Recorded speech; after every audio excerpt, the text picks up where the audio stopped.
Et alors, toi, Johnny, tu l'aimes bien? À chaque repas du dimanche, à Saint-Savin, mon père a cette phrase qu'il balance au moment du fromage. Et toi aussi, Stéphanie? Stéphanie, c'est ma grande sœur. Longs cheveux noirs détachés et un regard qui a envie de tout voir. Forcément, papa, comment tu veux faire autrement? C'est vrai, elle a raison. Depuis que l'on est tout petit, il est là. 45 et 33 tours sur le meuble de la salle à manger, les premiers disques que notre père s'est achetés en mettant 3-4 sous de côté. Quand on lui offre quelque chose, c'est toujours du Johnny. Un disque, un livre, avec un mot que l'on ajoute. Ah oui? Ah bah je savais pas. Il fait l'étonné, croise les bras comme couteau et fourchette dans l'assiette, mais son regard s'ouvre, s'évade, s'en va au loin, grande plaine où tout est possible. C'est la famille. Pour rien au monde, on échangerait notre chaise autour de la table de la cuisine, avec le plat qu'il faut finir, la bouteille qui se vide, le temps qui s'arrête dès que l'on est ensemble. On dirait que Johnny est avec nous, qu'on va lui dire de ne pas s'en aller, qu'il peut rester manger ce soir. Regarde, on a des restes et il y a de la place pour dormir. Heureusement. Sinon, mon père et moi, on ne se parlerait pas beaucoup. C'est comme ça entre un père et son fils, des fois. Et toi, Olympe, pareil? Demande papa. Olympe, c'est ma petite nièce, la fille de ma frangine. Même pas 10 ans et de la vie à jouer des matchs de foot de 3h30. Au moment du dessert, elle court toujours autour de la table. Quand on n'a plus 20 ans, c'est sa chanson préférée. Je crois qu'elle la connaît par cœur, même avec une serviette de table sur la tête. Il faut dire que le sujet Johnny est lancé depuis le début du repas. Bon, on a parlé aussi d'autre chose. Mais quand il s'agit de mettre de la musique, c'est lui qu'on balance en premier. L'occasion pour mon père d'embêter la petite. Olympe, mets le CD! Mais il est déjà mis! Bah monte le son alors! Olympe tourne le bouton avec une petite moue pour signifier « Je suis encore la boniche !» Le CD, c'est un double album, une anthologie, avec en plus le concert au Parc des Princes. Sur la jaquette, Johnny en chemise en jean, le loup dans les yeux. Que je t'aime. Ah, s'exclame papa. Olympe, mais plus fort. Encore? Oui. Olympe ceci, Olympe cela. Et elle s'en va monter le son en tapant du pied. Oh, fait mon père pour rire. Quoi?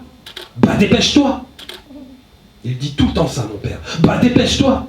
Il le dit pour tout. Quand on est à table, quand on va quelque part, quand on attend. Bah dépêche-toi. Comme si dans sa tête, il y avait toujours quelque chose à faire.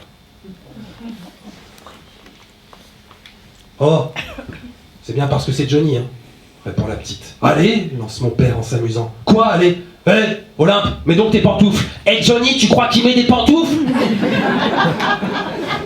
Et tout le monde rigole. On écoute les premières notes de l'orgue, les roulements de batterie et les cuivres, assis sur nos chaises comme au premier rang. On reprend une phrase que l'on aime plus qu'une autre. Et que ton oreiller ressemble au champ de blé, s'enthousiasme papa. Il fait beau.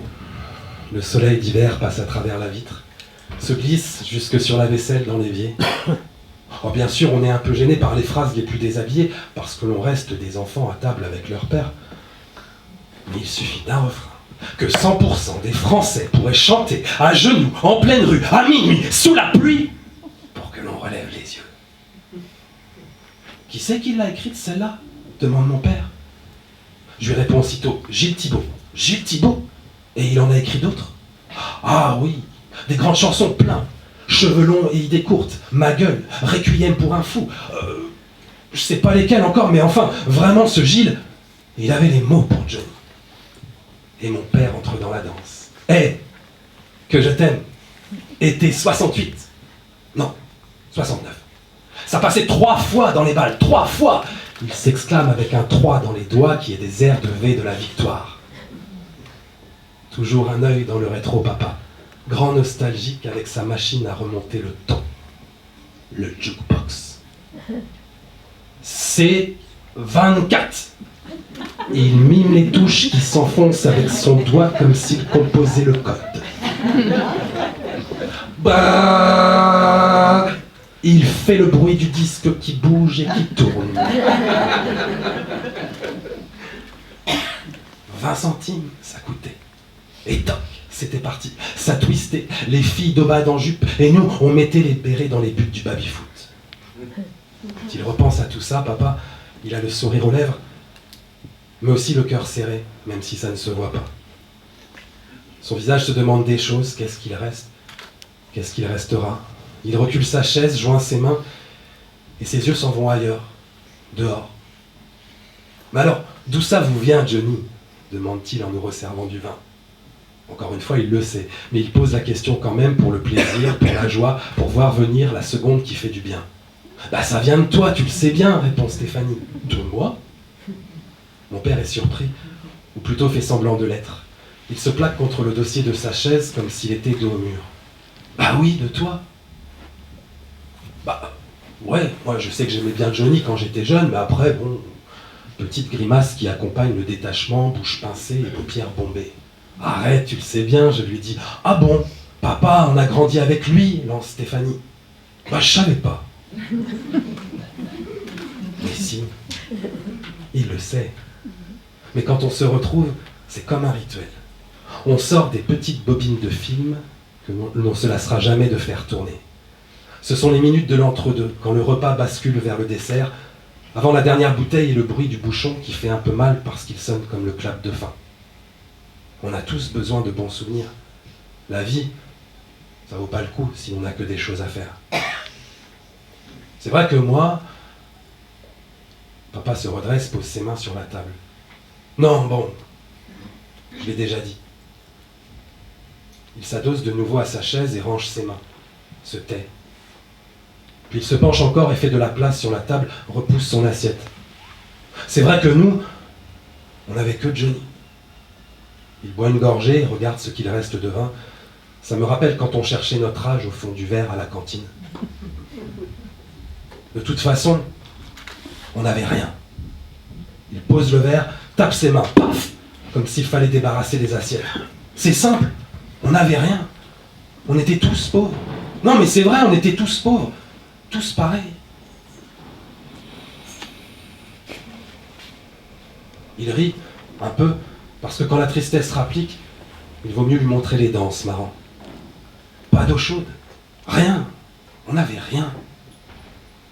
Papa se prend la tête entre les mains comme s'il découvrait la maison de son enfance, puis il regarde son champ par la fenêtre, le champ de ses parents où il a construit sa maison sans plus rien dire. C'est souvent là que ma sœur arrive à la rescousse, qu'elle souffle ce qu'il faut de vie sur la fin du repas.